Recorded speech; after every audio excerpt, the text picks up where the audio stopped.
This week on the show, we're talking about Forgotten Lands. It's our 5th lore special, and we're going to be talking about Cantha and Elona, and maybe some other places that have been forgotten in time. We also have what we call news, and Gallios needs to go to bed early. We want to play a dervish on Shadow of the Dragon.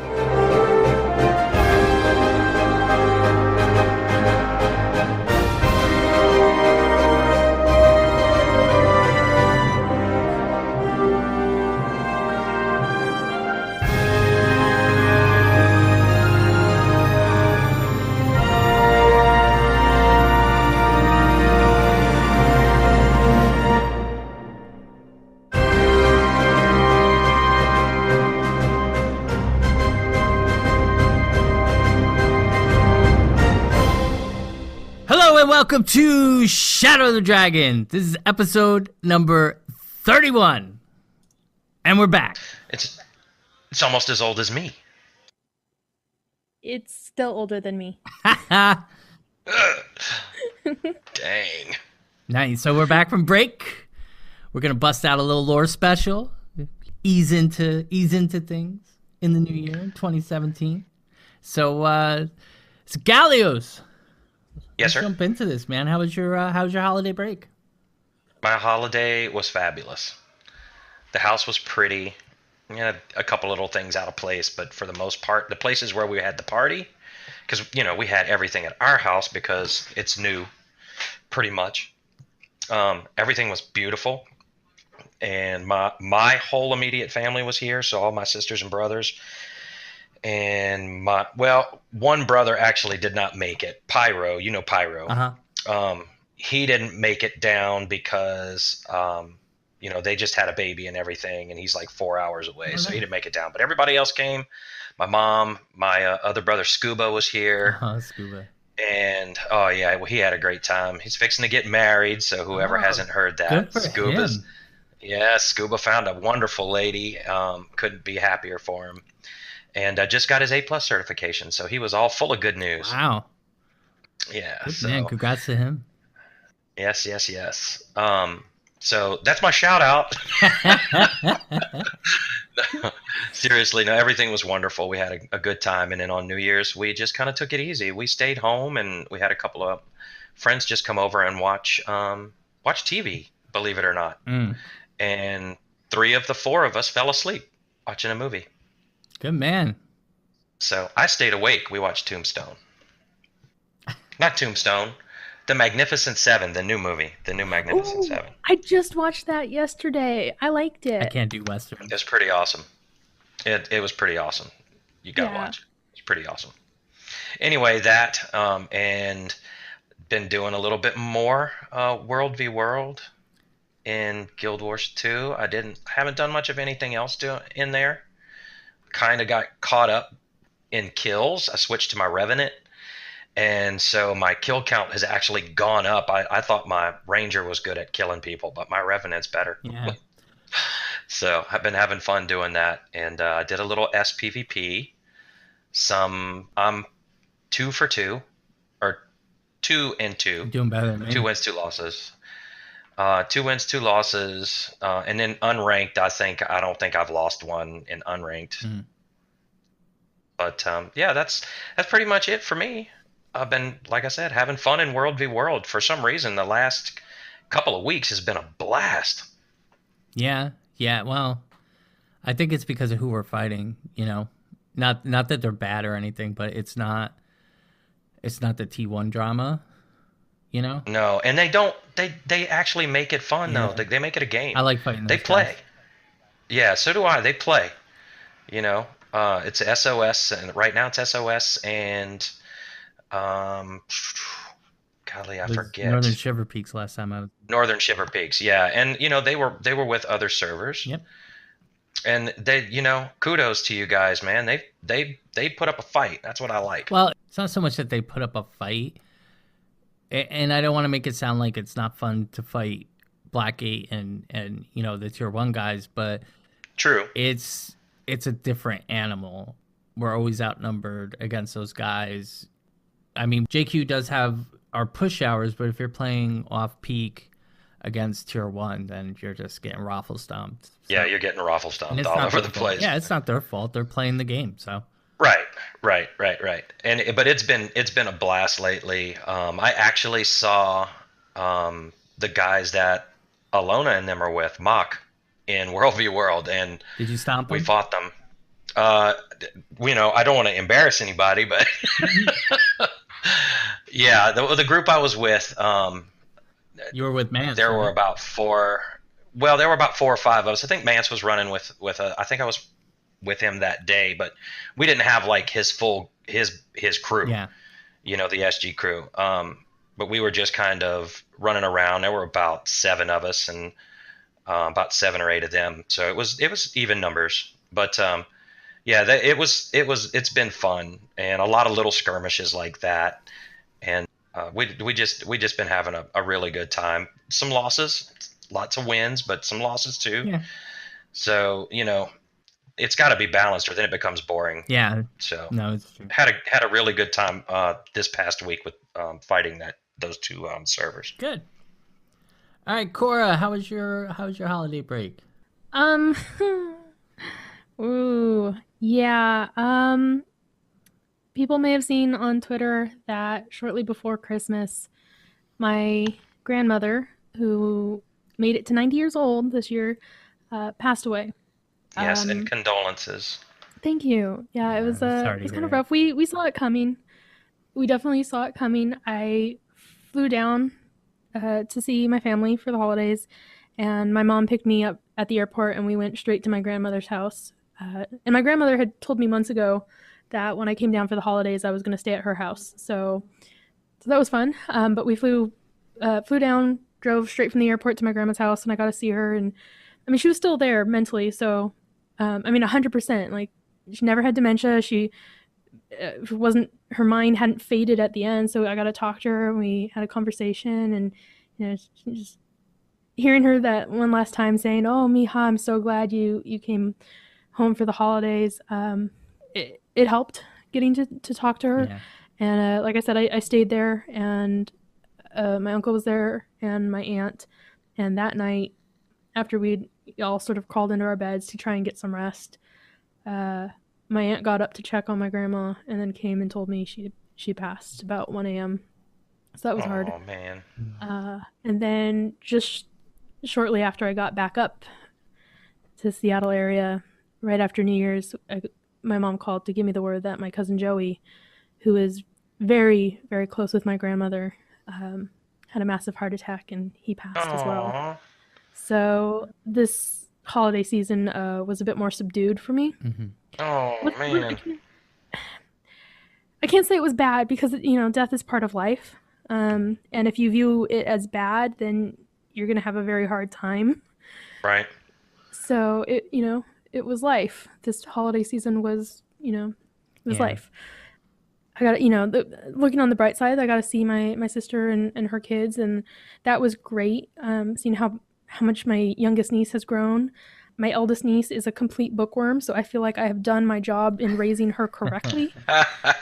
I gave her she loves horror, which I can't do, but she's 8 maybe. She loves horror.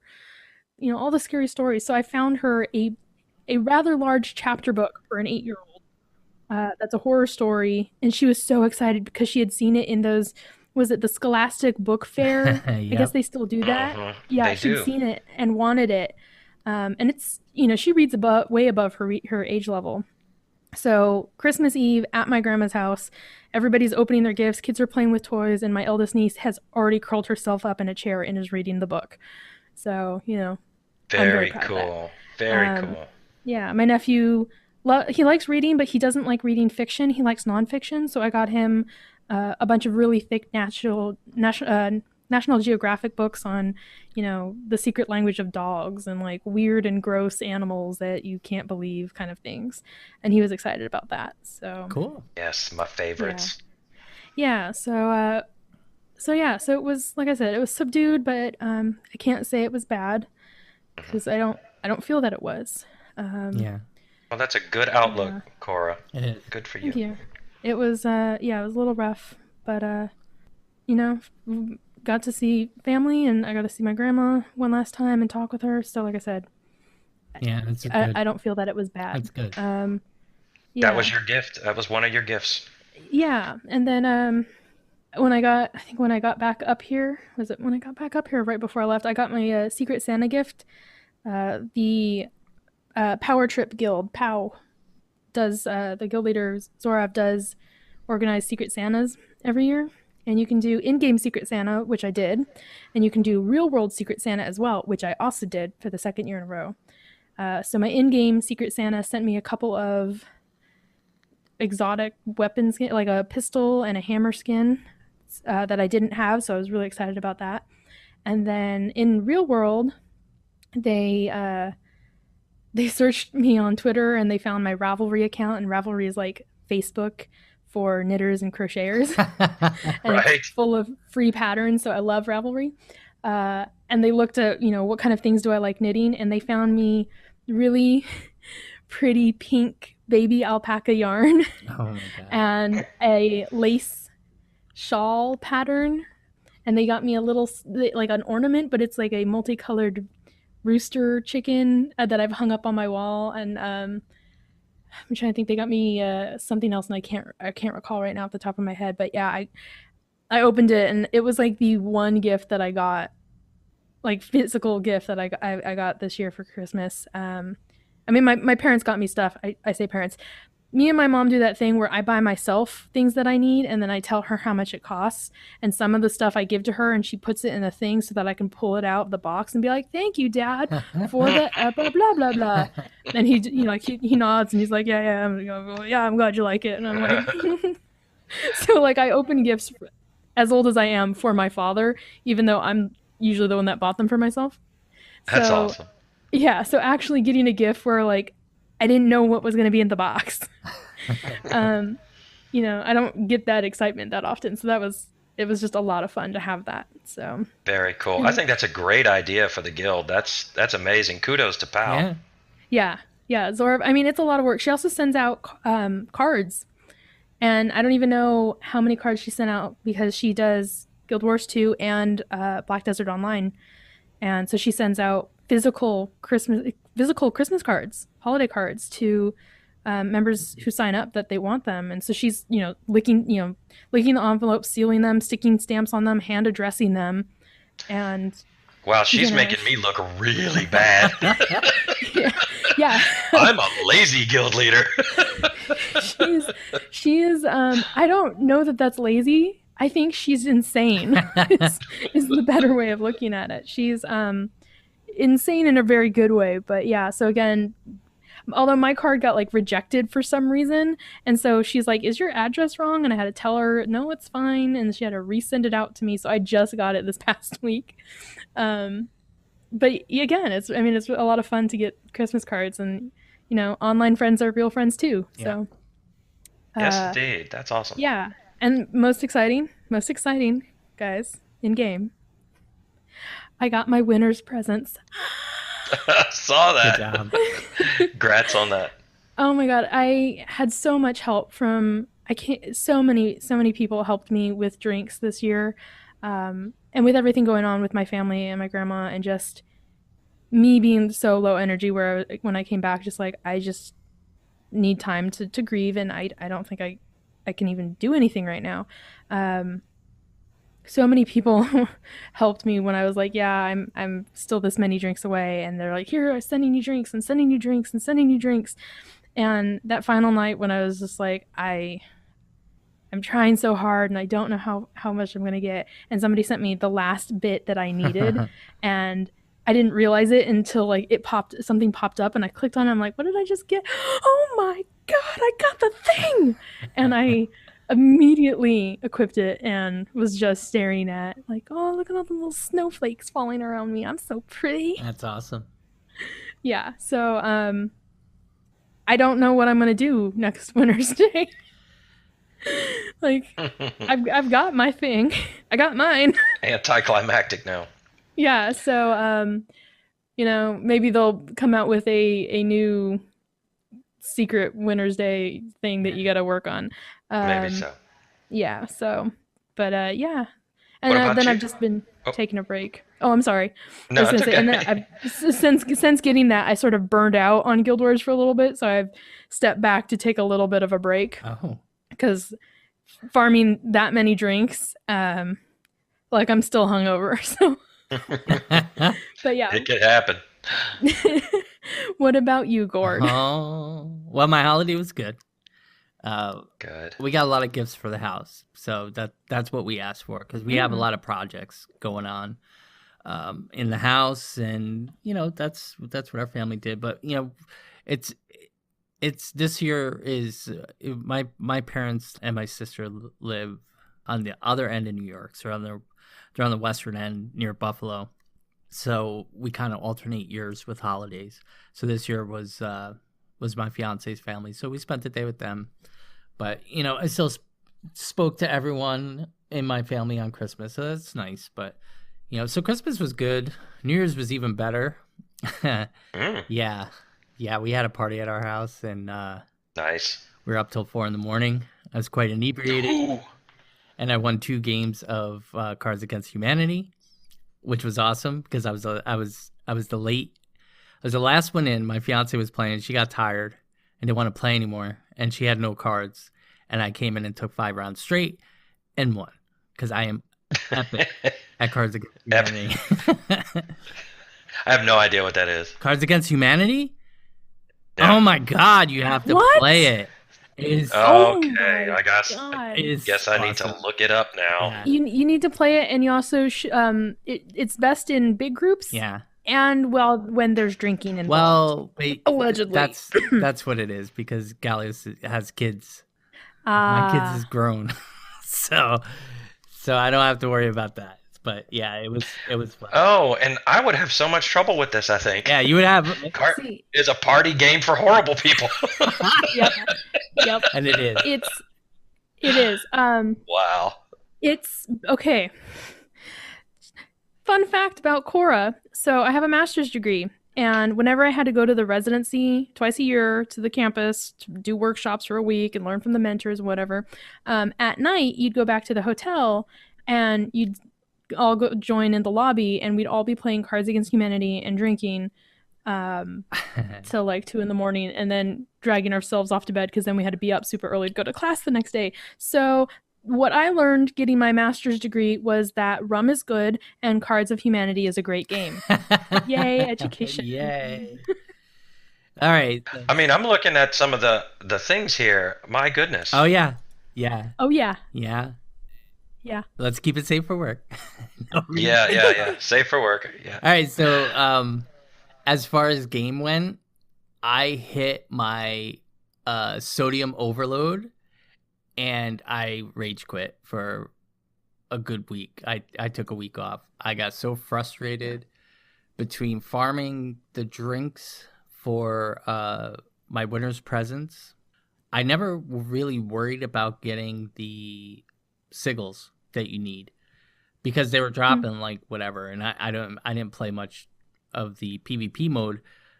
Well, of course they ain't cut it out this year, so they don't drop anymore, and you can craft them from the minor into the major into the superior, but it takes 4 mystic coins per. So between that and trying to get my stuff together for Chuka and Champawat, I hit my sodium overload and I just rage quit. Yeah, it was like the Dead Sea.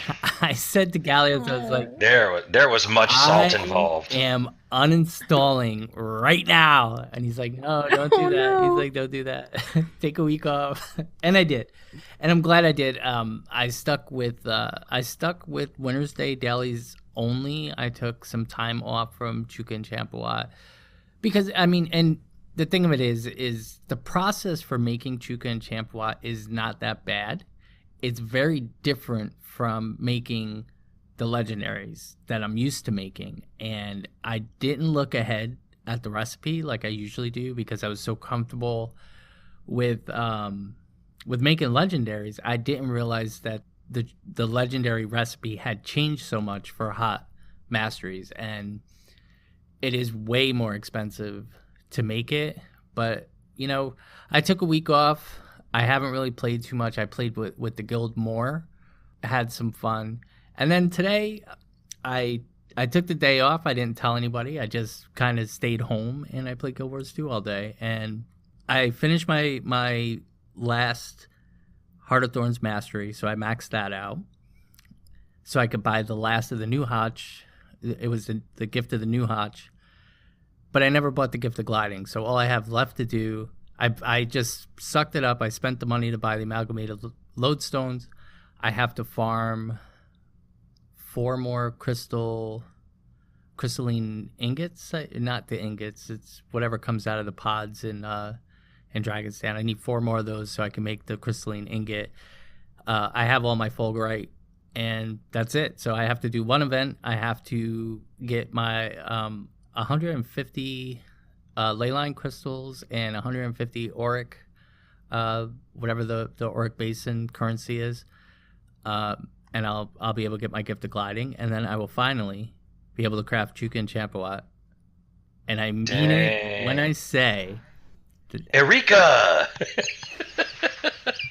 No, it was supposed to be very. Gallios was mentioning a tweet that I put out, and somehow I put very in, and Google changed it to some word that I've never seen before that resembles Erykaah. Yeah. So if anybody knows the definition of that word, please write into the show. So whatever, but Eureka! But I changed my focus. So now I'm hunting achievement points. I farm in one day, and I haven't done something like this in a while. In one day, I got 60 achievement points. I got, God, I did a full dragon stand clear. I did the packed camp. I finished that. I completed 4 adventures, most of them silver, and yeah, it was a very productive day. So I had a lot of fun. Dang. So I am focusing now on achievement points, and legendaries can kiss my white shiny behind because I'm done with them for a little while. There you go. That's that. I mean, I'm looking forward to having fun in the game again, and I realize that a lot of my frustration is because of my busy schedule now, and things that I'm doing is not allowing me to play as much as I'm used to playing, and that's where a lot of my frustration is. You're in a time limit. Yeah. See, that's where I learned a long time ago to breathe in, breathe out, get zen, and enjoy playing the game. And the way that the cookie crumbles is the way I deal with it. Well, So I don't let it bother me. no, not all the time. Not all the time. There's still some But see, there's still some things that get on my nerves about this game, but you know, whatever. All right, so that's it.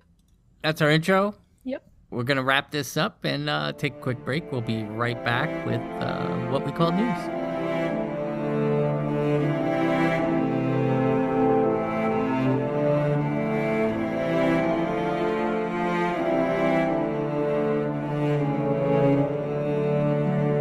Okay, we are back. So this weekend, what we got news? We got no news. dun dun dun. As expected, we got a very small update, and that was about it. So a couple things came out. There was an announcement that they will be changing the WW skirmish scoring in a future update. They were given just a quick update just saying that they're switching from a 2-1-1 scoring system to a 5-4-3 scoring system, which is a pretty big change. I guess some people were complaining about it. So what it means is first place in the skirmish gets 5 points, second place gets 4 points, third place gets 3 points. We're currently first place gets 2 points, and second and third get 1 point. So And then it becomes a fight between second and third. That's all. That's why 2-1-1 doesn't work. Yeah, because for some reason, ANET was encouraging 2v1 play, which was kind of, I don't know. From my experience, there's enough of that already. So, Yeah, I agree. all right. So I don't know when it's going in, but it's coming in soon. I actually have news that I You can do? share. I feel like this might be breaking news, And part of me is like, I don't know if they would want people talking about it yet, but I know the guy and he's posted it on social media, so it can't be like secret. So are you ready? Yeah. Ready. Okay, ArenaNet has hired a new writer. And What? yeah, they hired a new writer, new narrative designer. I know him. I was actually on a panel with him at PAX. Really cool guy. His name is Alex Kane, and he was the writer for the game Armello, which was a super fun game. And so I'm really, really excited to see where he takes the story of Guild Wars. Nice. That's interesting news. Yeah. Gord. What? It's lore Sorry. news, so I get to share it. And like Good I said, job. he's posted it on Facebook, so it can't be like a secret thing that they're trying to hide. Because I mean, he's posted Yeah. on social I media mean, that he's been hired, and he's going to be starting real soon. So, like I said, I'm excited to see what he does with the lore. good. I will be Nice. watching, Alex. I mean, we're all cheering for you. Well, yeah, we might as well. I might as well talk about it here. So Oh. it's not a secret that a leak came out a couple months ago. It was a screenshot that I felt was photoshopped. A lot of people in the community felt it was photoshopped, but I don't know if it was or not. But it was a picture of a Guild Wars 2 character standing in a desert, which could only be the Crystal Desert, and the leak was that the next expansion is going to be Elona. So it was kind of, I don't know, shrugged off by a lot of people. A lot of people are still holding on to it. I guess I would say it's probably 50-50 from what I've seen of people believing in the leak and people saying that it's crap. But we all know, again, a couple months ago that somehow, by accident, some of the jungle worm skins were switched to what could only be a Janundu worm from Elona. And now that shaman just released a data mine texture that was added in the last stat file of undead textures, skins for, it would be for a player character or an NPC, but these are not like risen undead. These are like mummified undead. Ooh, my eye. Because no, the only reason why it kind of irritates me is I don't understand why all these things are coming up for Elona when the story is currently focused on both Jormag and Primordius. And I mean, there's starting to become quite a bit of evidence that somehow Kralkatorrik's getting involved too, which is kind of scary. Speeding up the story fast. Well, I said that I felt that they were going to try and do that, but I said it before. Guild Wars 3, the announcement of Guild Wars 3 is coming with the death of Steve McBubbles. So, it just But it's just very weird. Weren't you the one that's like wanting it because they can't do as much with this game engine, and you want them to be able to do more, so you want them to move on? And not within 2 years. But at the expense of too many open pieces and getting it too fast. It depends on how they handle it. If they do a soft reset, like I guess Mr. Pandaria was for WoW, then yeah. If they do a hard reset like Final Fantasy 14 did, I don't want that. So the story's in a very weird place to me right now. I don't know where it's going, and for me, I'm still gonna have faith in them. I think, like, I don't like data mining. That shaman does it and people get enjoyment of it. That's fine. I love it, but I'm not a fan of it because it's like, you know what? Because for this reason, then people are like, oh, but that's not where I want it to go, and it's going too fast. It's like, it's not even in the game yet. You don't. Yeah, it's coming, but maybe it'll be amazing, and you're complaining just because. Well, like, Yeah, no, I'm not complaining about it. Oh, But I didn't mean you specifically. I yeah, just no, meant. I understand what you mean. But like the grain under my fingernail with this is if you're working on Elona or Elonian assets or assets that have to do with Elonian story, what the heck is going on with Primordus? What the heck is going on with Jormag? Shouldn't you be working on that right now? So I did put out on Twitter But that I think that they might be working on all three, uh, all three single dragon expansions at the same time, yeah. and then Wow. release Jormag. So a lot of people didn't like that idea, but if I was in charge, it's something I would do because you could put out a Primordus expansion, which is not that hard to do. A lot of it's going to be underground. You could say while the Jorma or the Primordus expansion is out, if you work on all three and get a base going first, then you switch the team to the Jormag expansion. Once that's done, you switch the team to the Kralkatorrik expansion, which is the expansion that should give us Elona.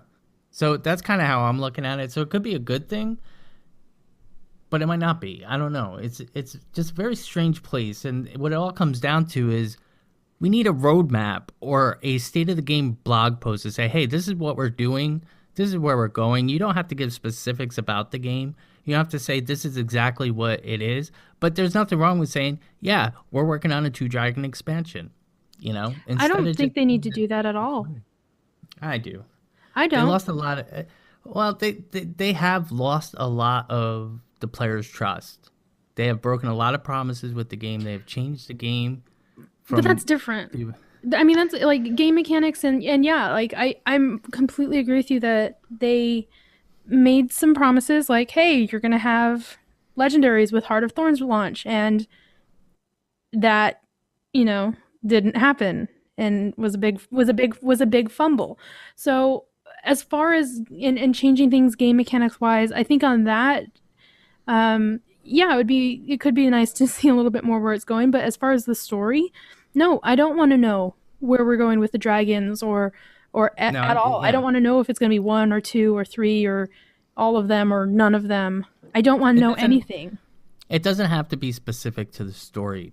Just something in the way of this is what we're working on. This is what you can expect for 2017. You know, that's kind of But what I think. for me, I think they had done that sort of stuff in the past, and that's where they were going wrong was when they were saying, "Hey, we're going to do this stuff." And then that stuff didn't Mm, happen. Oh, hey, we're going to do this stuff. And then that stuff didn't happen exactly as they first said it. So, I mean, this is keeping right in line with what they, when is it when Colin left? Like this is right what they were saying. Like yeah. we're going to stop saying stuff. We're going to stop telling Uh, you all what we're going to do, and we're just going to do it, and then we're going to put it out. And I think that's a much better plan. I think And go ahead, Gallus. I see both sides of the argument on this one. I'm kind of the class that wants to be surprised, and I kind of want to know.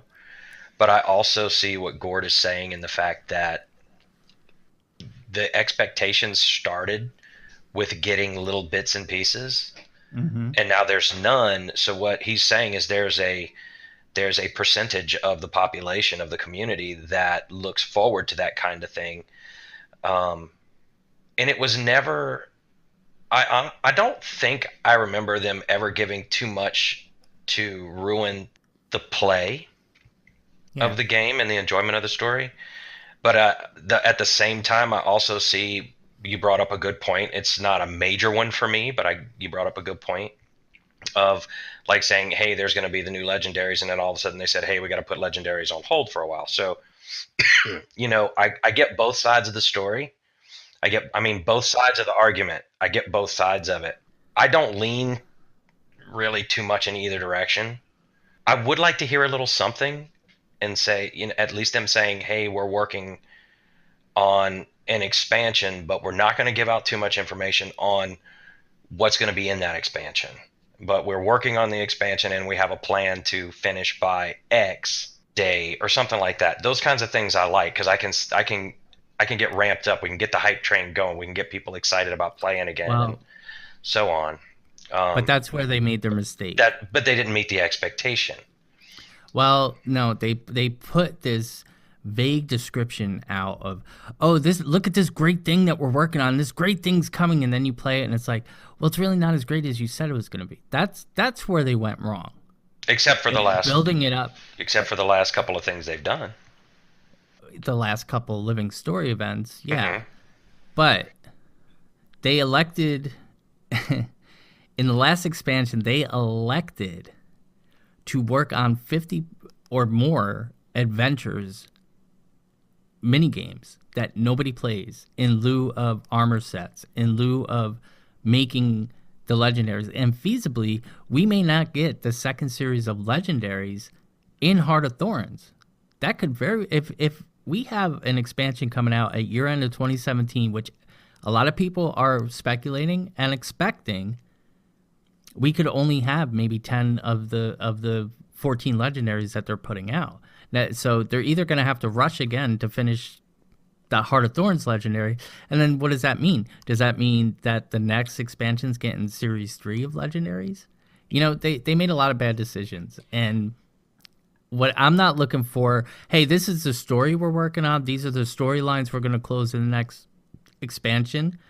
I'd like to see, hey, by Q2 of 2017, you can expect that you're going to have 3 more living story chapters. And by Q3, we're going to wrap it up. And by Q4, we're releasing the expansion. Mm-hmm. It doesn't have to be detailed. It doesn't have to be, okay, this is what we're working on in this story. And that's where I was going. To do something. Yeah, that's where I was going. That's what I meant. Yeah. Is that kind of release information. But on the other side, I agree with Cora. I don't want to hear about the story. Yeah. No, I don't want the story spoiled. Yeah. I definitely, I don't need to know anything about the story. And as far as I know you have bitterness over the adventures. I see what they were trying to do. I mean, they were trying to put something new into the game to inject a freshness. And they tried, and they tried, but that's sometimes you do. I think our society puts such a negative spin on failure. But the thing is, if you don't try something, you never know how great it, maybe it'll work.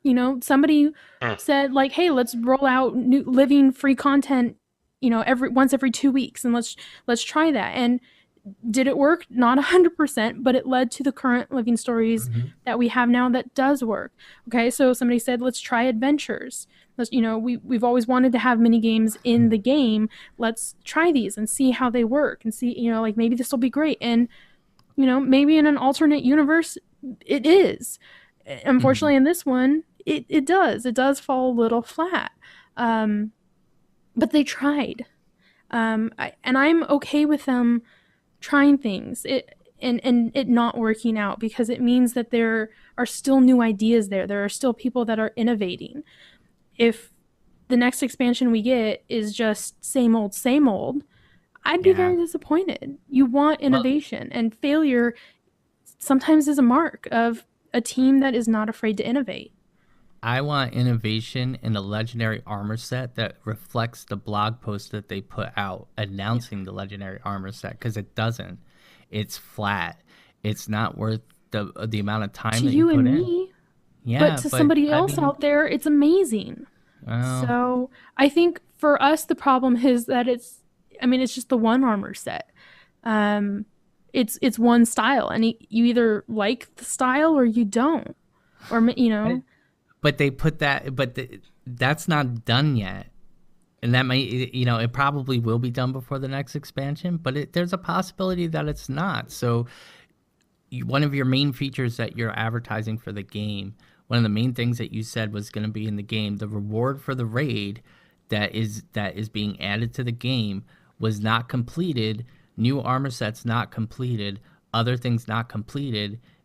And they chose to do things like adventures and things that just don't work. It's just not working. I see your point.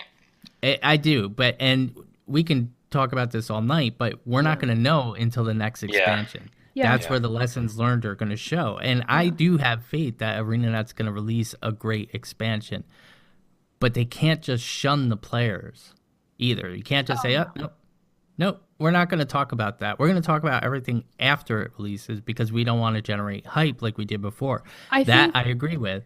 Manage your expectations, but you can still give a little bit. Hey, this is what we're working on. And I think they will when it gets closer to the time when they've got a more firm grasp on. Mm-hmm. Like I think right now, I think things are too nebulous. Is that too ephemeral for them to really say, okay, here's the plan. Our legendaries are going to be done by this day.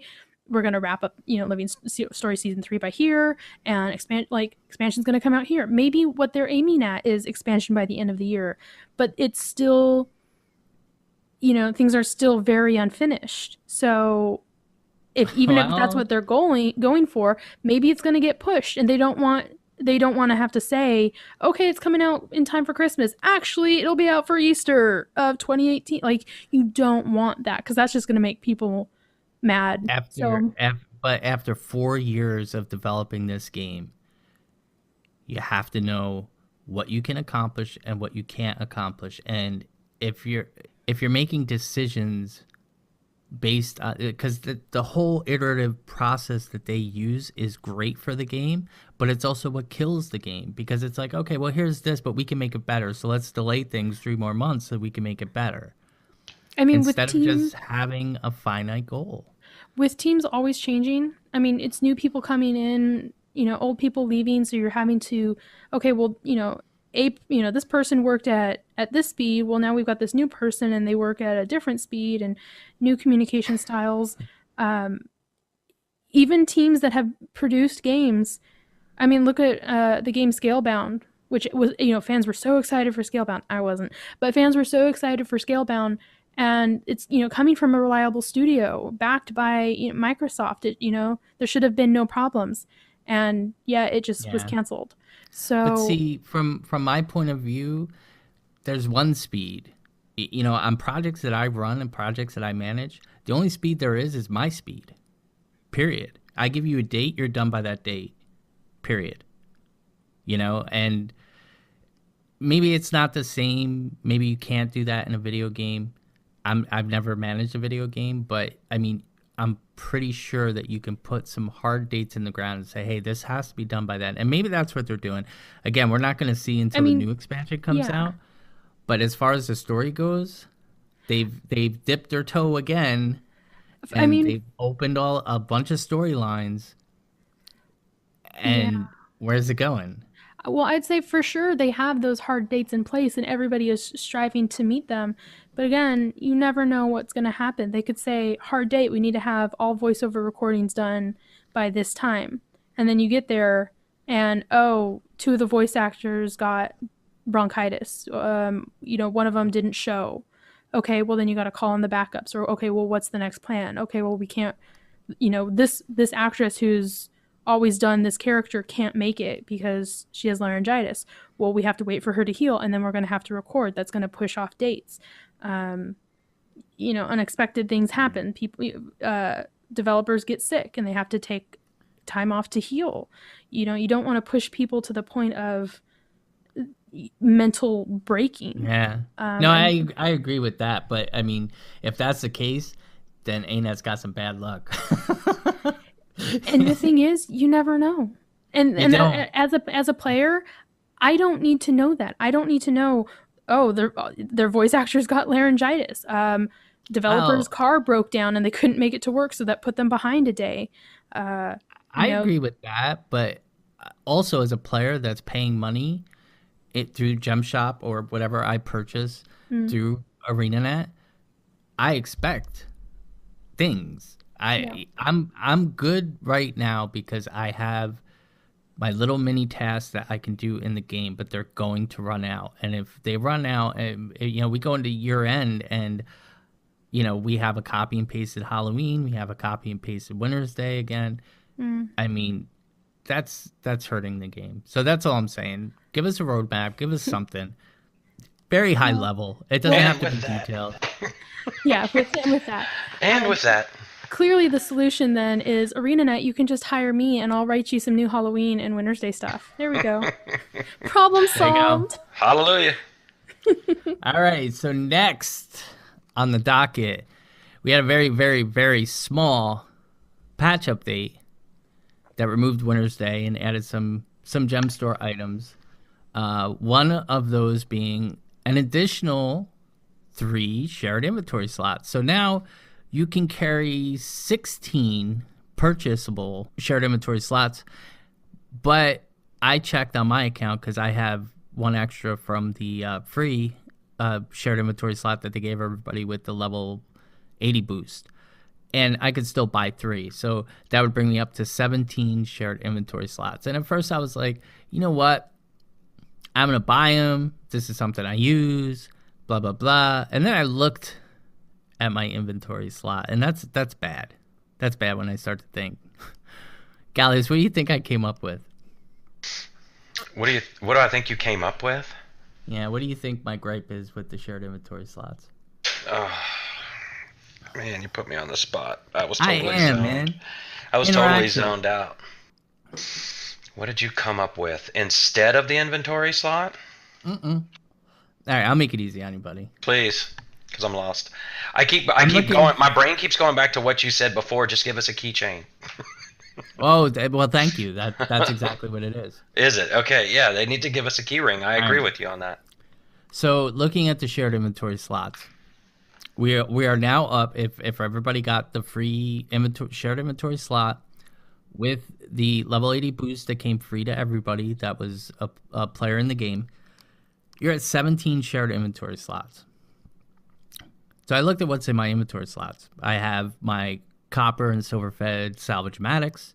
I have my 3 unbreakable lockpicks or mining axe. You going back to Guild Wars 1 or what? Yeah, I was, because I have 120 lockpicks. I was thinking about that. Anyway, after that, I have a Black Lion Merchant Express for when I'm running around and there's no merchants in the maps. And I have the Trading Post Express, which are all cash shop items. Everything after that is either a Heart of Thorns key or Bloodstone Fen, BFF, EB's currency. Currency, yeah. So now if we had the key ring, like you said, and we could store the Bloodstone rubies and all those things in the wallet, like you said, I wouldn't need those shared inventory slots. Mm-hmm. So I looked at it further. Gems compared to US dollars, US money, 1 gem is equal to 1.25 cents, which makes 1 shared inventory slot $8.75 if you pay full price. So I bought mine on discount mainly. I bought them when they were on sale. I did buy 2 or 3 at full price. So if I paid full price for all of my 13 shared inventory slots I currently have, how much do you think I paid? What's 13 times 8? Because I'm terrible at math. $113 for 13 shared. That's like 3 expansions. Now you're talking, when you're looking at the 700 gems, it's not that much. It's 700 gems. It's not that bad, but it is. And the idea struck me, and I don't like it, but the idea struck me that we're not getting a key ring, because if we do, they're going to have a hard time selling all these shared inventory slots. They're going to max them out at 20. So sell a key ring. No, why sell a key ring? Key rings in other MMOs are free. They're just part of it. It's a quality of life feature. So a lot of people are like, oh, well, you put the Bloodstone Ruby, you can't put the Winterberries and all that stuff in the wallet because it breaks down into other currency. Well, so do pristine fractal relics. Mm-hmm. You can break down pristine fractal relics into fractal relics. Mm-hmm. So what they did to combat that is you can go and purchase a bag of fractal relics with your pristine fractal relics. So it's not an excuse. So it kind of hit me that they're kind of causing people to have to buy this stuff. You don't have to buy it. You don't have to have it. But you really don't need, 17 shared inventory slots. I don't anyway. Is there anything that you guys can think of that you would put into these if you had all 17 that you'd be able to fill up that's not a key or a currency? Oh, I probably can. I was just gonna say I I was gonna be like, probably oh yeah, can. my shovels, and then you're like keys. I'm like, dang it. Um, That's oh, not keys. Yeah, I um, For probably could seven, fill it up, but I do like I like convenience. So instead of going and well, what would you put in? Your siege C's? equipment mostly, yeah, siege So, equipment. so that's I carry guild siege and I carry superior siege, and I get drops of regular siege. Now I probably wouldn't put regular siege in there. So you have all right. that's 14. So you have RAM. Okay, now that's 14, and then I have my copper fed salvage-o-matic. What's the little weird thing that eats the bloodstones? That thing, princess, Hmm. the Imperial Star eating thing, whatever that's called. You would put that in a shared inventory slot? Yeah, because I don't have to pass it around to each player every time. You could leave it in your bank. yeah, that's what I But do. then, Once a but day. then I have to go to the bank to Well, pull there's it out of nothing the wrong bank with every going to time. the bank. I know, but you asked what I would put in it. This is what I would put in it. Well, although I respect what you would put into it, He you feels would you're end up wrong. paying. No, you would end up paying if you paid full price, and it did increase to 20 bags. You would end up paying close to $150 I'm not saying I like for that paying that much convenience. money. I know. I'm not saying I like paying the money, and I see where you're going with it, but you asked me what I would fill it up with. Well, that's what I would fill Well, it up that's with. true. If they gave it away to you for free, now to fill it up with those items that you just mentioned, would you pay $150? Um, Not now, because I didn't realize it was that much. Because I buy them so Yeah. far and few between. Like you bought all of yours like together. Like I had three up until X days, and then Yeah. I got some coin, and I was like, you know what, I'm gonna buy another inventory slot because I really need my copper fed salvage-o-matic in here. So I put it in there, and Yeah, I then mean, I'll buy them on sale, but I mean, if it's causing that, and now the only reason why I'm bringing this up is because somebody came on, one of the, I can't remember her name. I'm so bad for this, and she's working on it as a pet project to get new things into inventory, to get all this stuff in. And they put these reasons out like, oh, it's hard to do because of time constraints. Oh, it's a lot of work because we have to figure this out. Oh, it's difficult to do because this is this and that is that. basically she Well, had a great idea and they poo-pooed on it, so that was how she had to explain it away. I the guarantee guy you that's who's what happened. well, what it comes down to is the guy whose sole job is to keep the game profitable is the one who's making the decisions. And if he's saying Exactly. that you guys can't work on this, because of time constraints and this and that, and it really comes down to we need that $8.75 from 100,000 players. That was the first time in a long time that I've had a bad taste in my mouth from a gem shop item. Mhm. Well, that guy's job is just like anybody else's job. I mean, the idea of any business is to make a profit. I mean, my boss tells me that all the time. I'm Yeah. a sales rep, okay? I'm not allowed to lie, but you've got to use things to your advantage that may have some ring of truth to it. You know, Uh, any Yeah. business has to make a profit. If you don't make a profit, you go out of business. You can't just make money. You have to make a profit.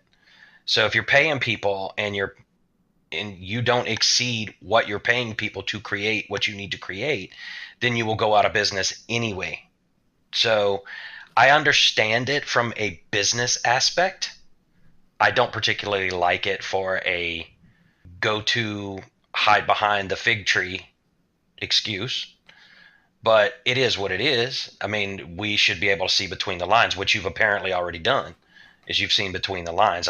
You get where it's going. And yes, it does give a bad taste in your mouth about the fact that, oh, they're just doing it to make money. But I mean, I'm just going to work to make money because if I didn't have to work, I wouldn't freaking go to work. You see, You see where I'm going with it? I mean, I'm not trying to poo-poo what you're saying, but I kind of get the idea of why they have to do things like this, because the average free-to-play player, the majority of the free-to-play players don't want to spend any money, and you can't run an entity with no income. It won't happen. Wow, but you can't say that they have no income. They're Well, making money. yeah, I'm sure they are, but are they making enough to expand? Are they making enough to say, okay, let's put this in our kitty? You know, because there's going to be profit, and then there's profit. You know what I mean? You can't grow if there's no additional profit. And if you're like a lot of businesses nowadays, it used to be that you worked on credit. Most businesses don't do that anymore. Like our company, we run on cash flow, period. If there's no cash flow, you don't expand. You just keep doing the same thing over and over again. That's fine. They've had one bad quarter. They're not as profitable as they were in the past, yes. Mm-hmm.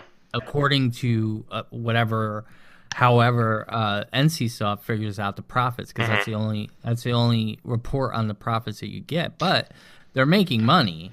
Right. Well, maybe Guild Wars 2 is making money. Maybe it's NCSoft is not making enough, and they want to put stuff in the bank. You know, that could be fine, it. But I'm not saying I agree with that. Okay, because the game should be making that money, and NCSoft gets a percentage of that portion.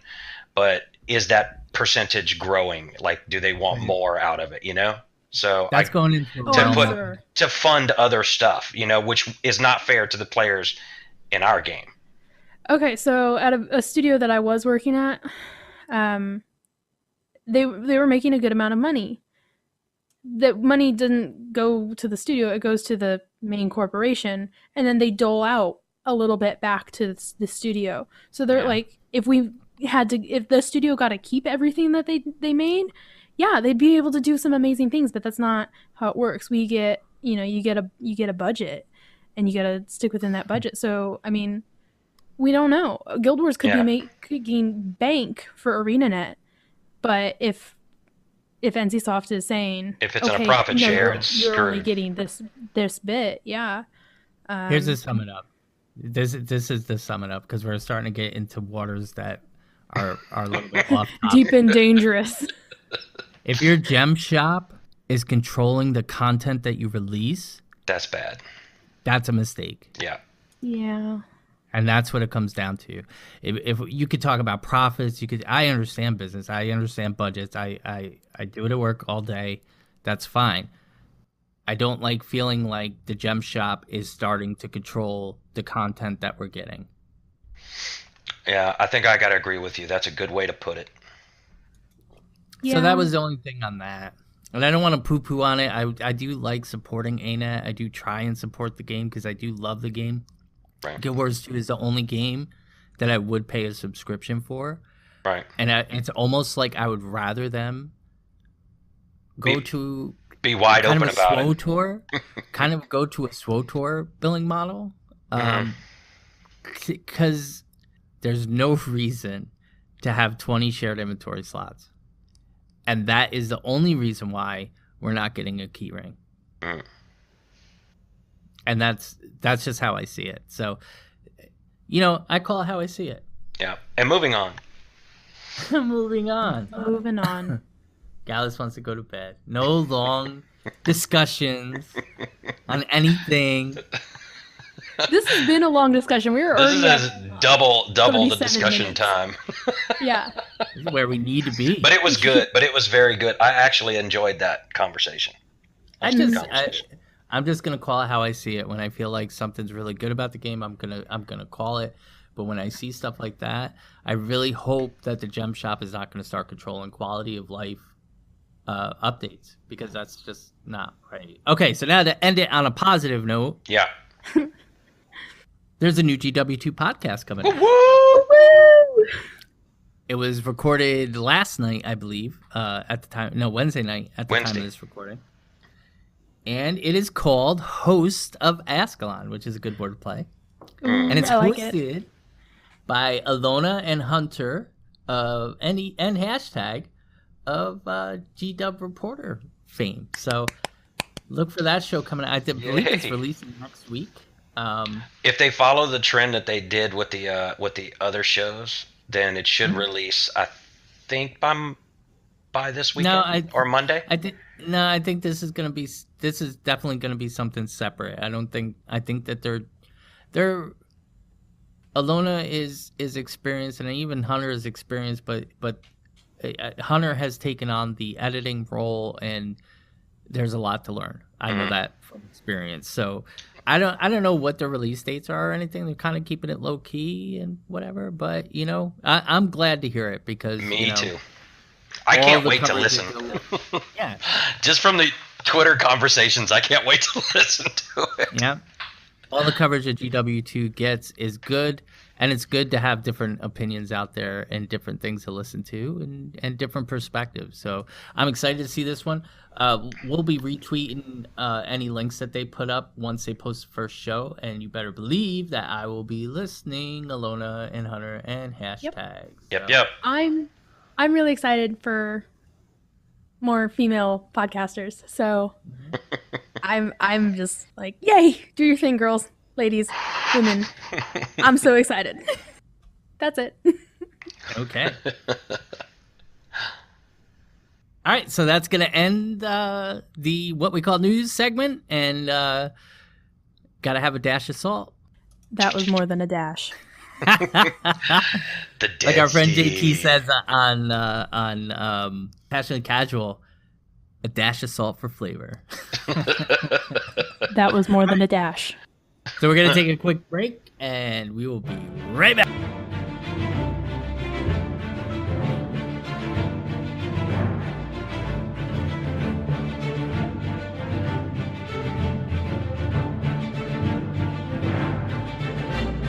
Okay, and we're back. So, topic this week, easing into the new year, we're going to talk about some of the forgotten lands, as I call it. And to me, that means two things. It means a positive thing as far as in the lore of forgotten lands, because we've been segregated from Elona and Cantha and some other of the known places from Guild Wars 1 because of the Elder Dragons. To me, and my injection of salt is because ArenaNet has forgotten about these places, damn it. Oh my god.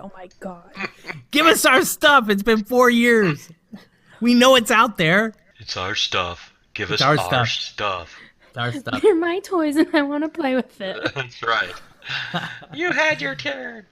All right, so, just to be serious, this is our 5th lore special, so we decided we want to talk about some of the places from your long forgotten. So we're going to be talking about Cantha and Elona. The history of these places is pretty much well known. I do feel like eventually we're going to get back to these places. Elona before Cantha, definitely. Just because of the nature of Kralkatorrik, and Steve McBubbles is down that way near Cantha, so, I could be totally wrong. Who knows?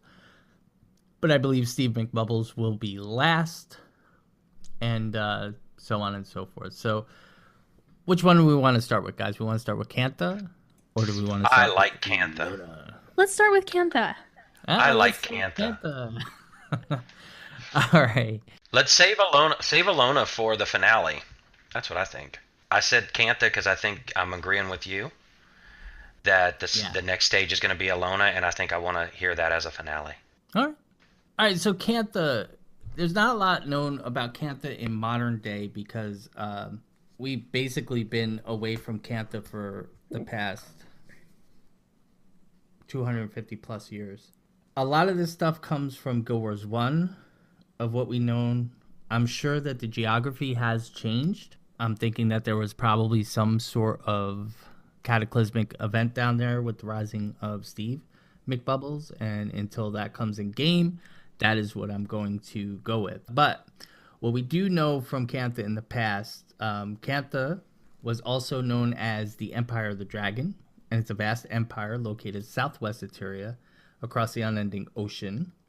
It's the oldest known human nation and the oldest known land for humans to have lived on, though legends tell of other lands across the ocean Canthans came from. Cantha became an isolationist country under Emperor Usoku's rule, cutting ties with the northern nations. Prior to Usoku's rule, Cantha was growing xenophobic through the influence of the Ministry of Purity, though because of its isolation, it isn't yet known to what extent Ministry of Purity's influence grew in the political and social terms. The rise of Zaitan had further cut off Cantha when his risen fleet took control of the Strait of Malcor. The only proof that Cantha still exists are sporadic sailors washing ashore on the tarnished coast. Interesting. I know. Now I'm going to go and comb the tarnished coast. Well, we don't see him. All right, so for geography, though once containing prairies and a multitude of forests, the development of Canning City has removed much of this. The empire contains 4 distinct regions now: Xingjie Island, Canning City, the Eckewald Forest, and the Jade Sea. The Xingjie Isles are large islands surrounded by smaller islands to the west of the Cantha mainland's northern tip. Once used for excessive logging, Xingjie has been a farmland for centuries, shared between humans, the native Tengu, Yeti, and Naga. Humanity's spread had caused conflicts with the Tengu, bringing forth the Tengu Wars, though a crude peace was in place until Usoku took reign. Canning City. And I still get lost in Canning City, even with nobody. So do I. Everybody does. Yeah. So originally only being part of the northernmost tip surrounding Canning Center, after the Jade Wind in 872 AE, it expanded greatly to accommodate the flood of refugees and quickly spread to cover roughly half of the empire's land. The speedy expansion turned market districts into residential districts and created a multitude of slums and wrecked buildings, as houses were built atop older houses, and in the north lies Raisu Palace. The Eckewald Forest. The largest forest of Cantha, the Eckewald Forest was home of the Kurziks before Usoku conquered them, though their current fate is unknown. When the Jade Wind struck, the trees and wildlife turned to stone, petrifying it.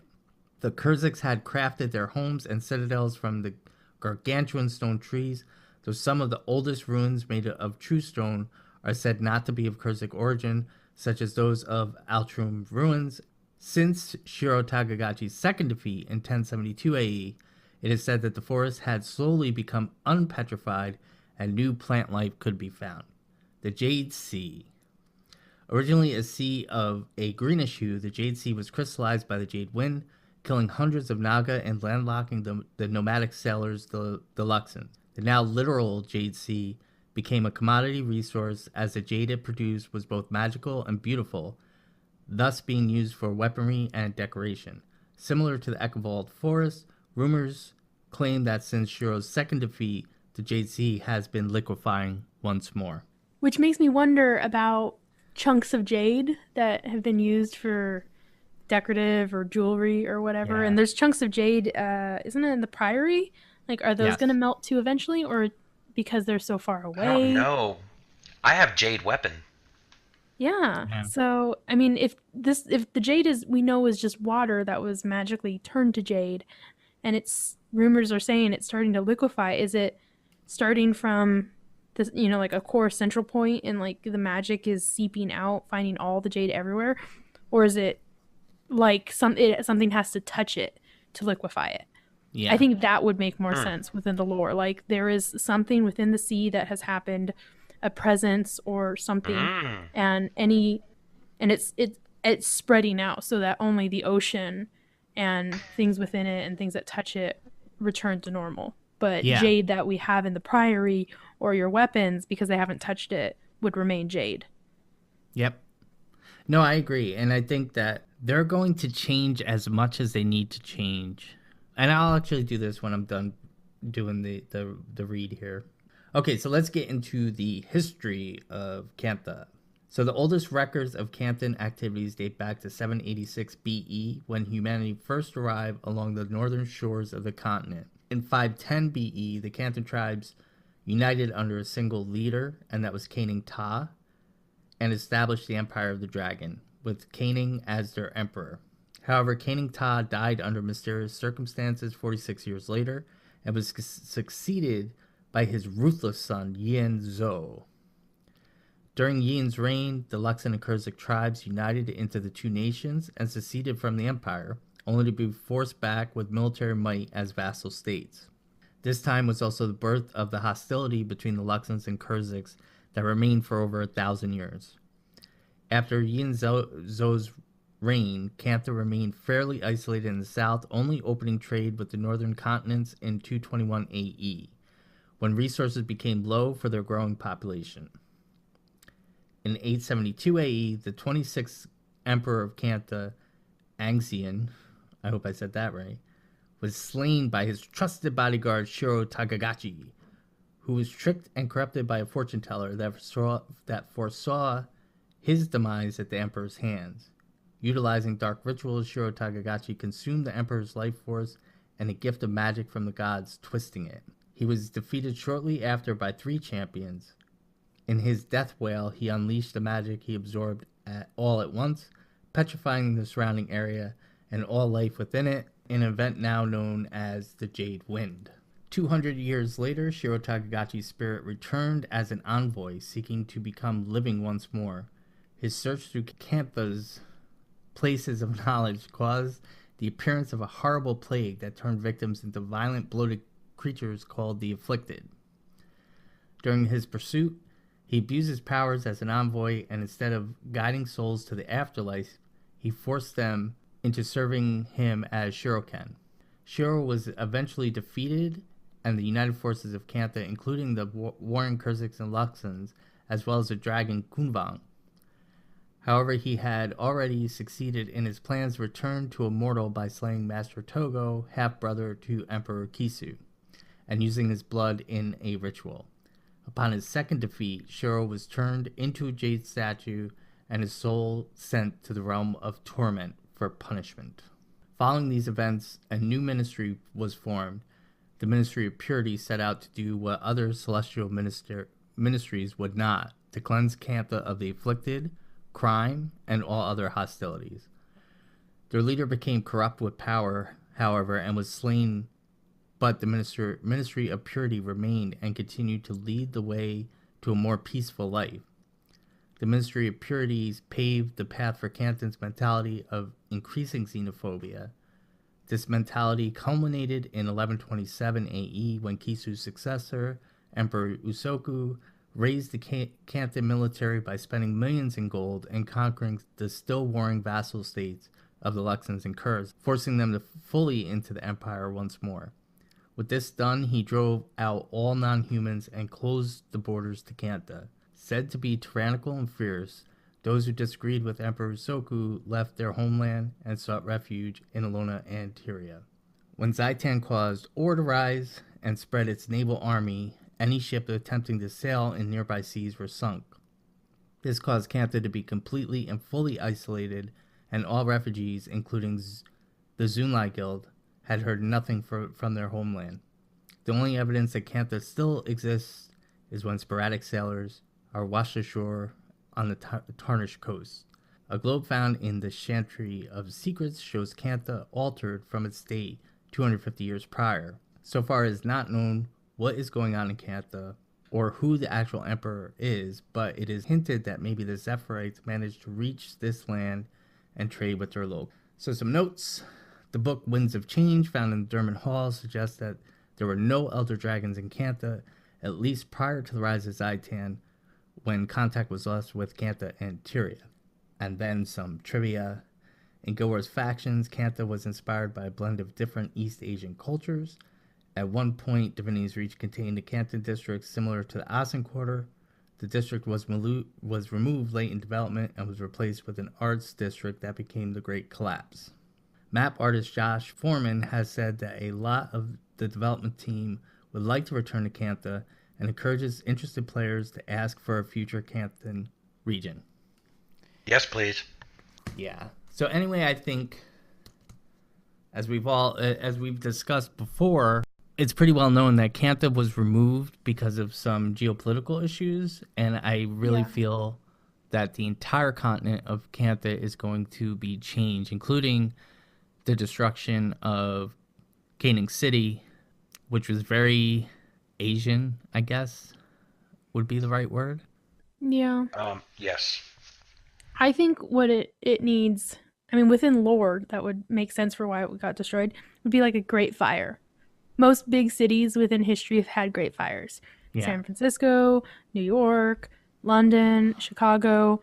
And as we know it from the original Guild Wars, I mean, it was ripe for a fire. All those shanties stacked on top of each other. You just need one candle, one lamp to fall over, and the whole thing is whoosh up in flames.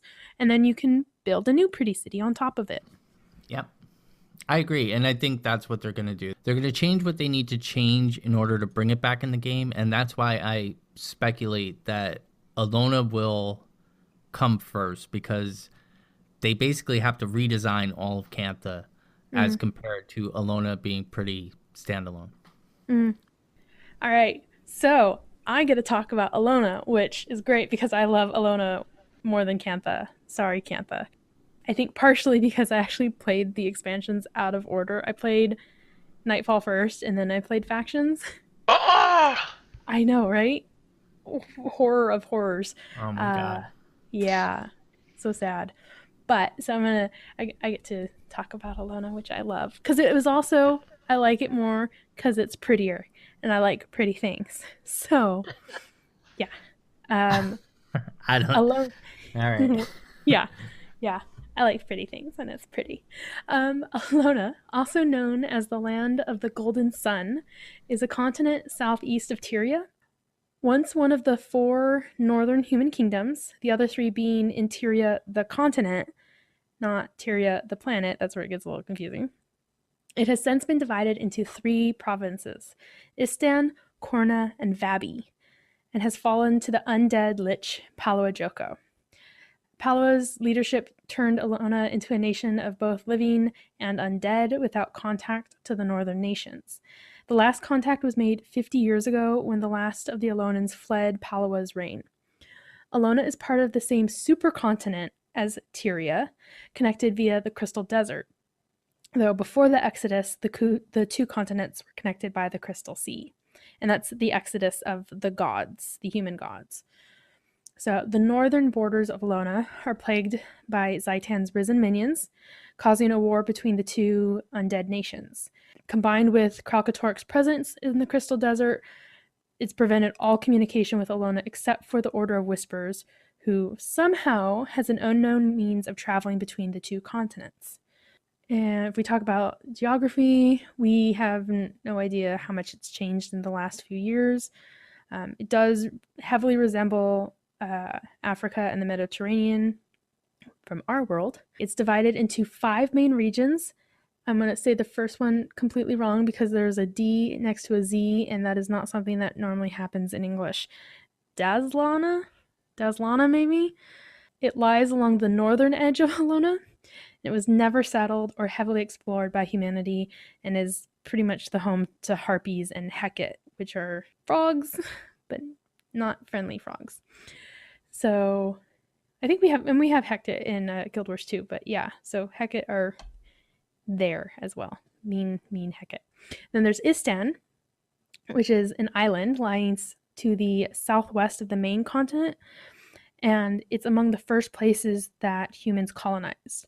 The first rulers were known as the Primeval Kings, and they once inhabited a city there called Faranur, I think is how it's pronounced. The western half of Istan is lush with jungles and wetlands, and white sand beaches and plains comprise the eastern half. Istan is also now a vassal to Palo Ajoko's undead kingdom. Then there's Korna, which is the southernmost region of the Elonian mainland. It was home to many garrisons and the strongest military presence in Elona, which was the Sun Spheres. Elona's centaurs claimed the land as their home for centuries, but we have no idea how they've fared since Palo Ajoko took over. The region's inhabitants found food in the region's abundant savannas, mostly through herding, though there was some farming that they did, but it was a lot more effort. They had to dam and redirect the flow of the Elon River, which once flowed through the land to the unending ocean as the land's main water supply.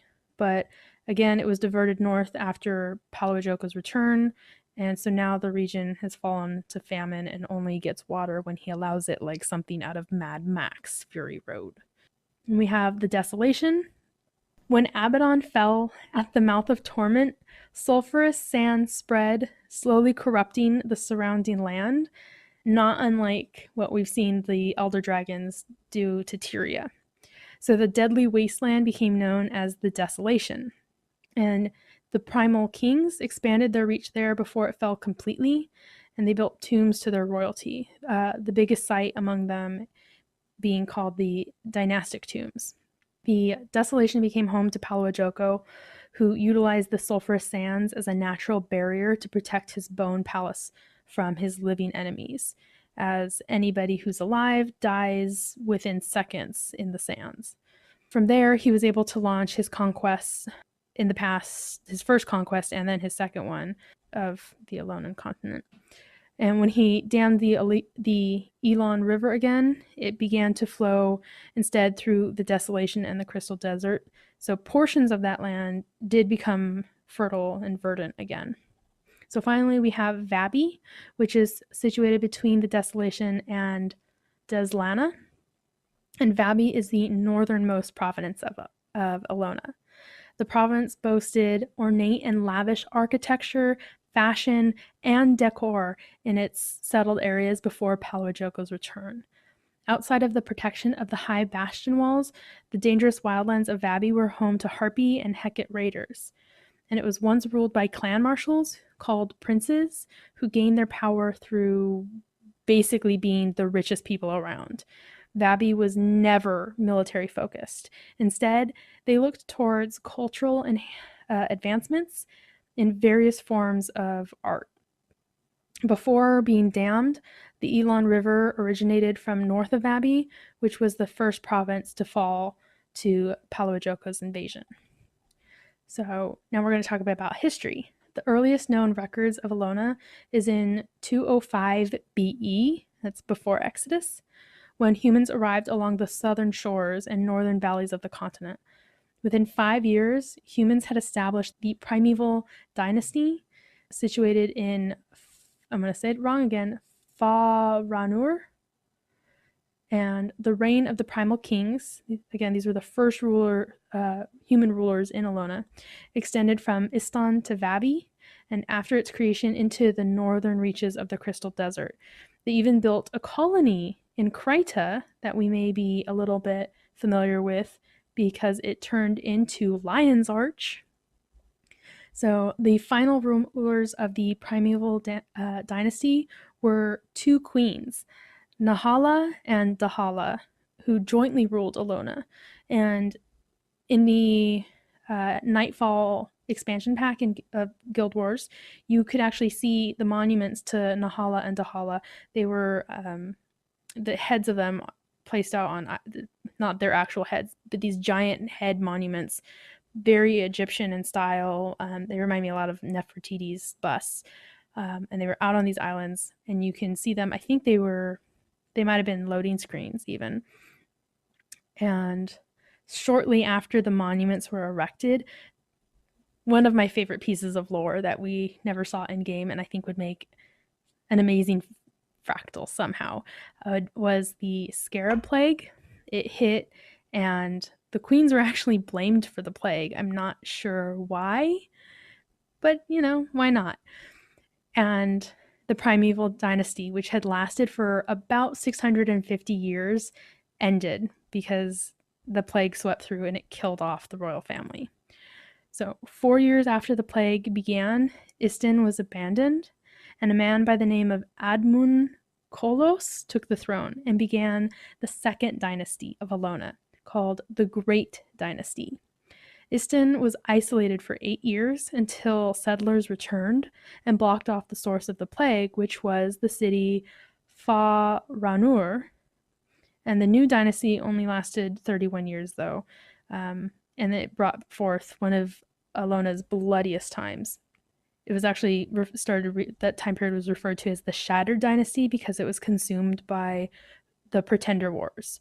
They were a series of Elonian wars that took place from 783 DR, which is the Elonian calendar for, I believe it was dynastic reckoning, and it lasted until 840 DR. And during the war, various groups, all either claiming to be the rightful heirs to the primeval kings or warlords seeking power, I mean, they just tore up the land. So due to the Pretender Wars, that's why the time period became called the Shattered Dynasty. But this era also saw the birth of the dervish profession before they ended in 640 AE, 37 years after the wars began. So the outcome of the wars established the three allied provinces of Istan, Korna, and Vabi. So again, I think that would be really cool fractal stuff there, Scarab Wars and Shattered Dynasty and Pretender Wars. I mean, come on. Okay. Right? I want dervish. I do want dervish back as a profession. So in 860 AE, the first invasion by Palo Ajoko and his undead armies began, and he quickly conquered Vabi, earning him the title of the Scourge of Vabi, and he moved his forces south. The Grand... I'm having trouble with words tonight. I think it's not the Grand Cataract, but I'm gonna call it that. Of Jahai, the forces of Korna, along with the remnant forces of Vabi and the Sunspears, stood against Palo Ajoko's armies. The general of the allied forces was Turai Asa, who assaulted Palo Ajoko directly and defeated him at the Battle of Jahai. Basically, I mean, it was a Hail Mary. They were going to lose, and Turai Asa basically was like, hey, Palo, me and you one-on-one, winner takes all. And Turai won. Oh my god. How cool, right? So, however, bad news, Palo Ajoko can't be killed. He's already undead, so makes sense. So Turai imprisoned the undead lord and established the Order of Whispers to ensure that Palo remained a captive and was never freed. And due to his victory, Turai was crowned king of Elona. However, in the following years, his obsession with prophecies led him to give his son the crown, and he began the great pilgrimage into the Crystal Desert, seeking ascension. And unfortunately, if anybody has played the original Guild Wars Prophecies campaign, he's the ghost you meet, and he didn't reach ascension. He led his people to death, and painful death followed by more death. Yeah, didn't work. Yeah, that's really bad news. Yeah, to go from being the hero of Elona and getting crowned king to you died alone and in pain in the desert, away from your people because you were just too power hungry at that point. Yeah, didn't go well. Did he go on a horse with no name? I don't know. I think they were on boats. I think at that point it was boats, maybe. I feel like there was boats. That was a joke that nobody got. I got it. I just breezed right on by it. So in 1070 AE, Abaddon, the fallen god, attempted to break free of his prison and brought forth Nightfall, utilizing the few people still around who were faithful to him, such as War Marshal Varish Osa, a descendant of Turai. So Abaddon opened portals throughout Elona, and there was dark rituals performed to weaken the barrier between Tyria and the Mists. Abaddon, however, much to everybody's relief, was defeated and killed by members of the Order of the Sunspears after they fought their way into the heart of the realm of torment to find him. Abaddon was supplanted by Cormyr, who became the new goddess of knowledge. And don't say anything, Gord, because I know you don't like her. I like her, so just deal with it. During this time, Palo Ajoko also... I know, right? I just cut him off right there because I know he's going to say something, because so many people hate Cormyr for essentially... She was the first Traherne. Yeah. She was the first Traherne. And that's a whole nother conversation. But I thought she was cool. I am all for more goddesses in the game, so whatever. It works. I feel like you're biased. There may be a little bit of feminine bias there. But I feel like there's good balance. There's good balance. And she was, I thought she was kind of cool. I mean, the woman was blind and she went and fought a fallen god. Give her some credit, Well, Well, as I recall, it was the player characters who beat the god, and she became the goddess. Just saying. okay. I should have been the god. I wouldn't want that responsibility. So, I'm fine with that. Although I will say there is a really funny, I think it's on YouTube, some drawing video clip somebody made of explaining Nightfall and why people don't like Cormyr. I would have to try and find it. It was pretty funny and slightly accurate. So, yeah. So during this time of fighting Abaddon, Paolo Joco was freed from his prison because the player characters needed help crossing the desolation, and we let him go. Oops. Sorry, y'all. So, yeah, in the years following Nightfall, the three provinces worked to recover. Istan became a tourist nation due to their aid in helping the Sunspears, and the Vabian princes used their wealth to speed their nation's recovery. Korna was plunged into a civil war, as the war had left them leaderless without Varish Osa. Though the Order of the Sunspheres worked to bring peace as they spread throughout Elona once more, even traveling to other continents. In 1135 AE, 60 years after Nightfall, Paolo Joco once more invaded Elona. This time, he dammed the Elon River, sending it westward from its former southern course, and it caused famine throughout Vabi and northern Korna. Vabi quickly surrendered to ensure survival, and Korna and Istan became vassal states shortly after that. Those who could fled the nation now ruled by the undead, many becoming refugees in Kryta. The Order of the Sunspears was broken and corrupted, reforming into the Mordant Crescent. Paolo Joco had the descendants of the Osa clan hunted down, and few of them still exist in Elona. Those who survived now live as wanderers. Approximately 50 years ago, another wave of Elonian refugees came into Tyria, escaping the ravages of Paolo Joco. Contact with Elona has since been lost. Nowadays, access to Elona is barred off by way of the Desert Gate that you can find in Guild Wars 2.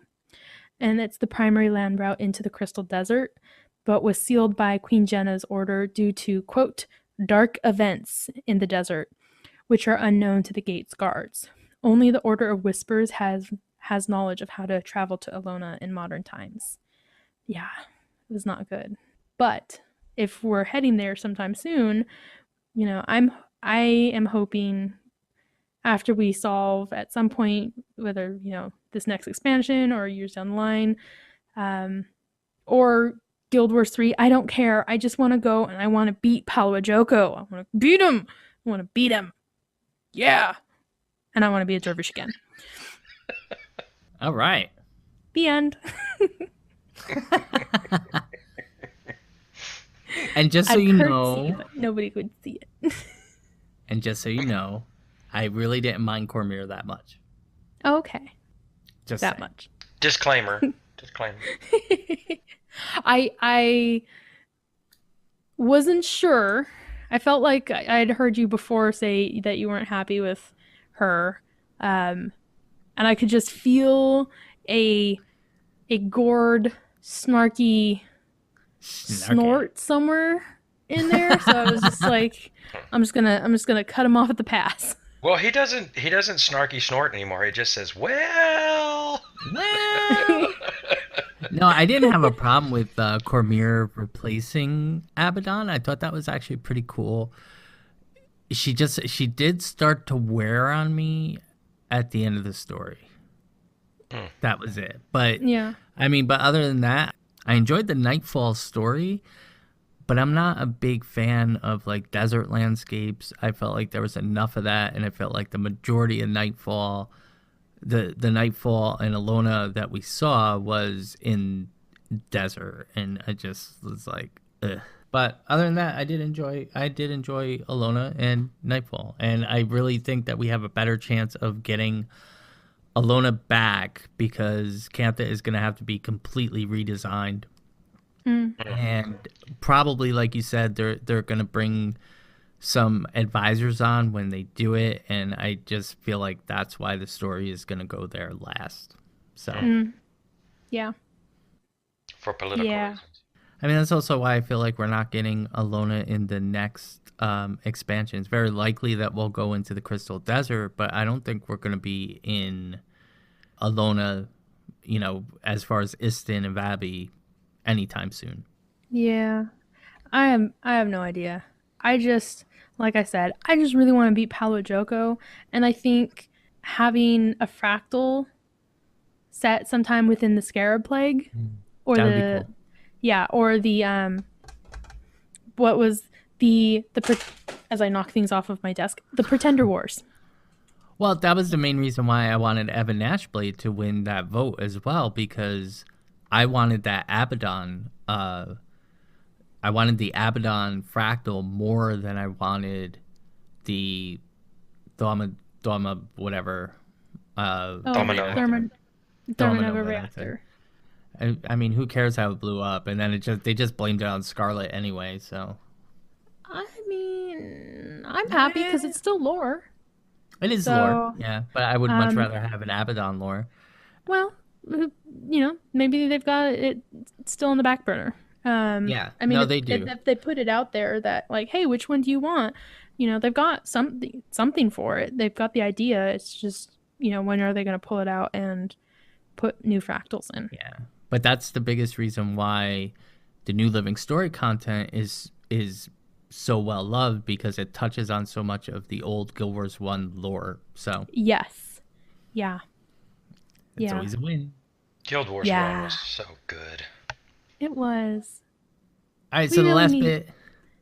Okay. I was Go gonna ahead. say we really need to do a day again where we all get on and play the original game. Yeah, I'm down for that. We've done it a couple of times, but it was always just small group of us. Yeah. Cora have wants a- her HOM stuff. Yeah, I have a full guild. I have a full guild still there. Yeah, I'm in it. I gave up Yeah. my Guild Wars 1 guild for it. I Alright, so- am the guild leader in a guild because nobody else ever logs on. All right, so the last bit that we're going to touch on as far as Forgotten Lands is Lake Doric, because I really feel that's going to be the next map that we get. Not much is known about Lake Doric. We know that there is a prison camp there for the Seraph prisoners. It was mentioned in Ghost of Ascalon. Dougal Keen wanted to go there rather than to Ascalon City again, which was kind of funny. But we also know that the bandits it's connected to Cauticus Manor as well. And there is some bandit activity there, which probably won't be lasting much longer. But I really feel that that is going to be the gateway to the Isles of Janthier. Da-da-da. Dun, dun, dun. And we'll probably find out that there's a bloodstone in the Isle of Janthier. Which is where Cauticus ran off to. Yes. Yeah. And it was mentioned by name in the story. The Isles of Janthier were named in the story, and that's definitely where we're probably going to go next. So Definitely where we're probably going. I Definitely probable. most likely almost agree with you. yeah, well, most definitely probably sums up ANET. That was my doctor's diagnosis. You most definitely probably had bronchitis. Yeah. All right, so that's gonna wrap up our little lore session. We're gonna take a quick break, and we will be right back to close out the show.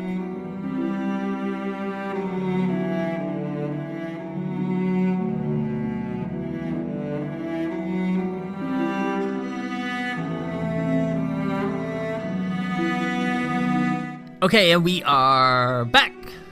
So that's going to do it for our Forgotten Lands segment, our 5th lore special. in our first show of 2017. Lots of It was a good pressure. one. I was not pressured, but I've been heavily medicating for coughing, so. I guess I wasn't pressured either. I didn't really do much. Yeah. Yeah. You were moral support. All right, so let's get into the close. Gallios! Do we have Yes, any shout-outs? It's okay if we don't.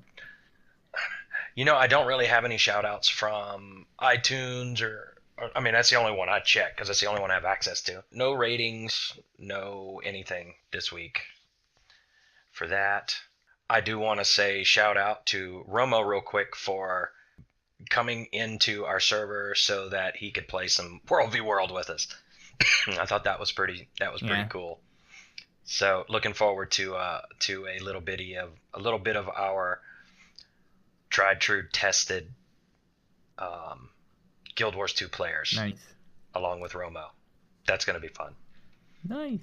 So I guess it goes out to Romo. Hey, Romo. Again. We got to find new shout-out people. I know. We got to find new shout-out people, so people got to say something back to us, and you'll get shout-outs. All right, Corey, you have any shout-outs?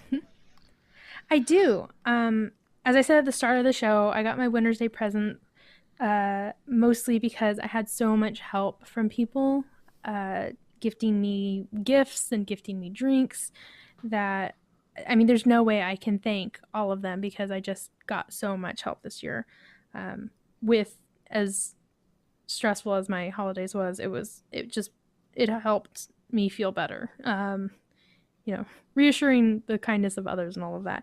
But I'm going to shout out to Lijara at Lijara_Delume because Lijara sent me the final batch of drinks that, like I said, I didn't even realize that they had sent me enough that pushed me over the edge and I got my winner's presents. So thank you, Lijara, for helping me get my winner's presents and making my night that night. Boom. Nice. Yeah. All right. I'm going to shout out to all my peeps. Dang. There you go. Do it. Efficiency right there. Yeah, I want to shout out to go. GW Efficiency because the biggest reason why I was able to get 60 achievement points in one day was because of GW2 Efficiency. Logged in, there's an achievements panel. It shows you every single achievement out there, including the known current event achievements that are out there, and if you did them or not, and what you need to do. So on some of the achievements, it can't list out everything that you need to do if ANET doesn't have it in the API, but it really does make your gameplay efficient. So I guess they chose a great name I don't for know how I themselves. got by without using this site every day because it's like it's so helpful with everything. So hopefully I'll be able to report by the end of the weekend that my Chuka and Champawat is done and I can finally walk away from all crafting for at least a week. I'm not going to craft anymore. I'm giving up on crafting. Guess what I'm making? I do want to make Flame Secret Prophecies, but I'm so depleted. I'm down to like 300 gold. Oh. I spent 1,000 gold on Chuka and Champawat because I said F it today and just bought the amalgamated lodestones. Yeah, Tenkin from the guild has been helping me with those, and Lowlight also brought me into a completed Auric Basin with her last night. But I was at 20 amalgamated lodestones, and I was like, there is no freaking way I'm going to continue taking something that's worth 1.5 gold from guildies and waiting every single day for 230 more days to do Chuka Champawat. So I liquidated some stuff. I had 48 Black Lion ticket scraps that I turned into full tickets and bought and sold 4 of the newest skins for the 300 gold I needed to just buy them straight out. So I just bought it straight out and just have a few more things to do and I'll be done with that. So hopefully by the Congrats. end of the weekend, depending on how long it takes to edit this podcast. I'm hoping I can play some, but I doubt I'll get to play it all Yeah. this weekend. Yeah. So the last kind of shout out thing that I'm going to be doing is I am achievement point hunting because I'm coming for you, Romo. I need my street cred.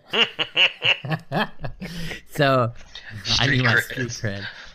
So if you see me in game, I'm going to be mainly on the weekends on Saturday nights as I can, and sometimes on Friday nights. I'm going to be doing achievement point hunting through stories and everything else. So if you want to follow me in game, is Gord.A654. If you see me, hit me up because I'm probably going to be doing something. Nice. All right, so Gallios. Well played, Seth. If the good people want to get in touch with you, how can they do that? At Gallios_GW2 in Twitter. In game, you can get me at Gallios.8142. And if you want to join our Discord server and friend me, I'm Gallios #3334. Boom. Cora, Yes. where can everybody get in touch with you? Just waiting for it. Yeah, I was like, is it coming? The good people can get in touch with me on Twitter at Guild Lores. You can also find me on Instagram at Guild Lores and Tumblr and Discord. Basically, any social media you can think of. Go and search for Guild Lores, and if I am on it, you will find me. You will. Okay. You will. That's an order. If you want to get in touch with the show, you can reach us by email at sotdpodcast@gmail.com. You can follow us on Twitter at SOTD_podcast. And you can join our Discord server, which the link is in the show notes. If you join the Discord server, please PM me because I don't always check the member list. And if you PM me in Discord, I can add you as member and you can enjoy all the lovely benefits of our Discord server. If you'd like to stay in touch with the show, keep up on what we're doing and some other things, you can go to our website at sotdpodcastblog.wordpress.com. And if you like what we do, you can support us by visiting our Patreon page. The link is on the website. If you want to get in touch with me, you can reach me on Twitter at Gord the Norn. You can hit me up in game, Gord.A654. And you can follow me on Discord, which is Gord #4133. Well Boom. done, sir. We've got to get a shorter website name. Well, we do. But it's like $120 a year, I want to say, or $100 a year Okay. for a full website from WordPress. So we're not quite there yet. But you could do Google domains and just buy a $15 domain and have that way it can redirect. Yeah, I could do that. I could. Good. Maybe I will. Maybe. All right, so that's that. Yeah. I don't know. I got nothing. I got nothing. Great show again, guys. It's always a lot of Thank fun. you for the. Yeah, I'll be tired tomorrow. I'll be thinking about you guys while I'm in class. Yeah. But it's actually interesting stuff, so it shouldn't be too bad. I'm learning. I am getting certified for alarm technician. Ooh. To sell it, you have to be certified, which means I will be certified to work in an alarm facility if necessary. At some point, become a shitty salesman. I can always have a job installing go. it. So. Yeah. But anyway. Yeah, we have a couple things cooking. I'm doing a major hardware upgrade for the show soon. And once that is complete, we are going to start discussing doing a live show. So. Yep. It's gonna That'll be get exciting. crazy up That'll in be here. exciting.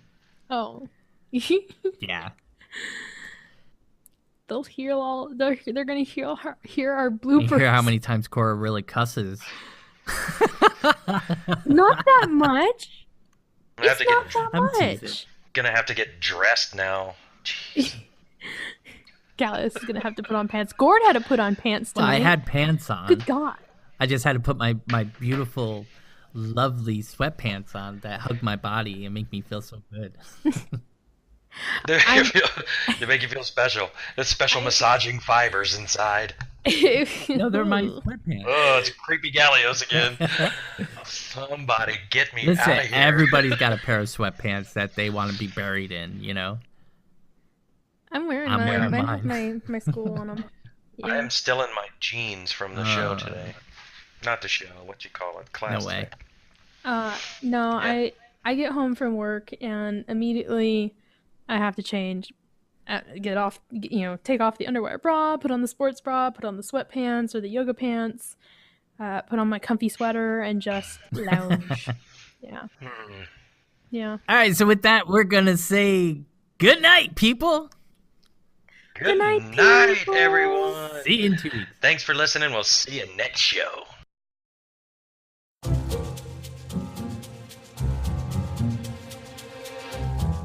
Legendaries can kiss my white shiny behind because I'm done with them for a little while. They're just too... I like them red. I like them juicy. All right.